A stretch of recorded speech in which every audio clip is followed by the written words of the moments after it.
For the first 3 minutes and 40 seconds of this track, there are no acoustic drums, and I'm doing a drum cover of it because that makes sense. It is just a loop created by a Roland CR78 drum machine. Phil Collins deliberately makes the audience wait for the final moment that everybody is waiting for the entire time. It's like a suspense thriller. You're on the edge of your seat waiting for it to happen, but it doesn't happen until it does, and it's like, and then he unleashes the most recognizable 4 seconds of drumming history. But the reason why this moment hits so hard isn't just because of the placement. It's the mixing and also a mistake that happened that made it even more iconic.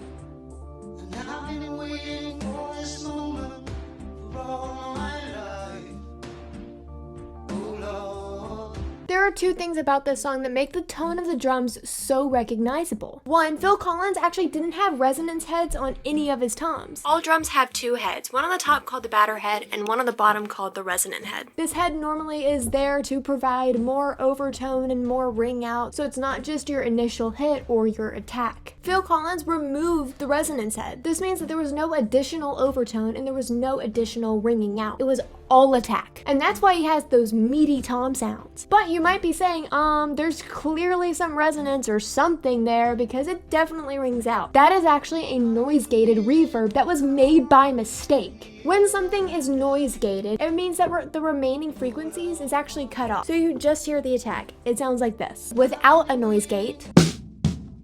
And this is what it sounds like with a noise gate.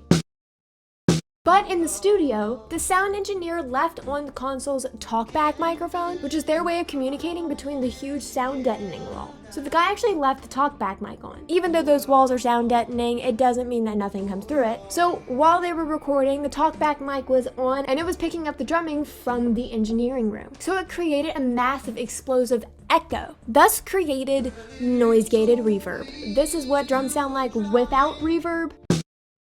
And this is what drums sound like with reverb.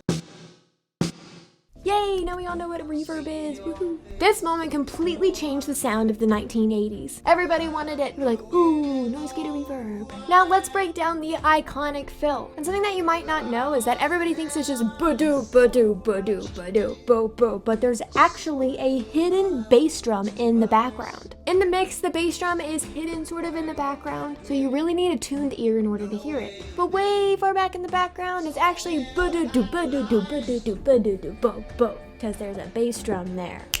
So for all you drummers out there, it's actually triplets. Triplet, triplet, triplet, triplet, 1, 2. Here's what that sounds like, drums only, so you know exactly how it sounds.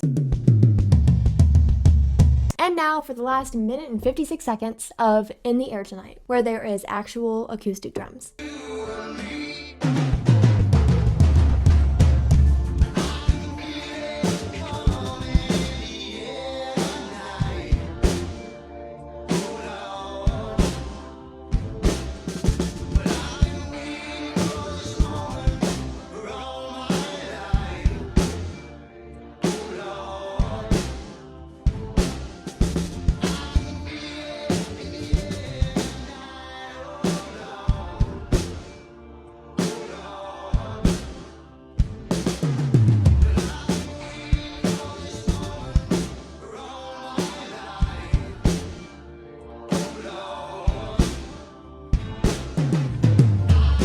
Fun fact, Phil Collins was also the drummer for Genesis. And because of his past with Genesis and his solo career, he is one of 3 musicians who have sold over 100 million copies in total throughout their lifespan. The other 2 people are Paul McCartney with his solo career, The Wings and The Beatles, and Michael Jackson being Michael Jackson and in Jackson 5 and in The Jacksons. Another fun fact, when Disney hired Phil Collins to perform the soundtrack for the Tarzan movie in 1999, he didn't just sing You'll Be in My Heart in English. He also sang the translated versions in French, German, Italian, and Spanish because he wanted his voice to be heard internationally. Also, if you want to learn about how Phil Collins played in 2 different continents in one day, click right here. It'll take you to a video that's all about Live Aid, how things planned out, and Phil Collins' absolute stunt. It's really crazy. You really need to see it. Just click right here.